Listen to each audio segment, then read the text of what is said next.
सुरू झालेली ही बँक आज 23,000 कोटीच्या पुढे आपला टप्पा गेलेला आहे. आणि आता 158 ब्रँचेस होते. जेव्हा बँक सुरू झाली तेव्हापासून गव्हर्नन्स वरती प्रचंड असा फोकस असणारी ही बँक आहे. प्रभूसाहेब गेली 15 वर्ष आमचे audited final accounts with notes हे 10 एप्रिलच्या आत अनाउन्स होतात. मला वाटतं आकडेवारीपेक्षा हे जे विषय आहेत हे महत्वाचं आहे. कारण व्यवसायामध्ये कमी जास्त होत असतं, परंतु जी काही मूल्य आहेत, व्हॅल्यू सिस्टीम्स आहेत, त्या आपण सांभाळल्या पाहिजे.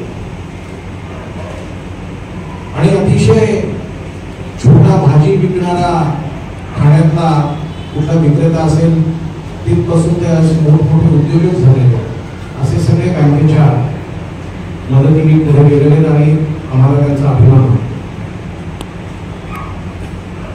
2007 साली अशाच 2 बँका अडचणीत आल्या होत्या पुण्यामध्ये, सद्गुरू जंगली महाराज बँक आणि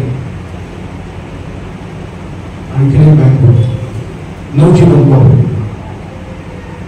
आणि त्यावेळेस तर एवढी काही इलॅबोरेट प्रोसेस पण नव्हती, परंतु आम्हाला त्यावेळेस महाराष्ट्र शासनाने पतंगराव कदम सहकार मंत्री होते आणि आरबीआयने आम्हाला बोलून सांगितलं की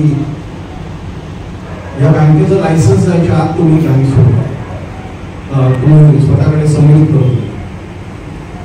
सांगायला आनंद वाटतो की त्या ज्या त्यांच्या ब्रँचेस होत्या त्या सर्व ब्रँचेसचा मिळून 2007 साली व्यवसाय होता 400 कोटी.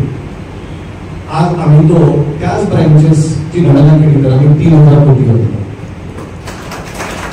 त्यामुळे मी केसरकर साहेब आणि इथल्या सगळ्या संचालक मंडळाला सांगू इच्छितो की आम्ही सावंतवाडी बँकेचा व्यवसाय असा वृद्धिंगत करू आणि तुम्हाला अभिमान वाटेल की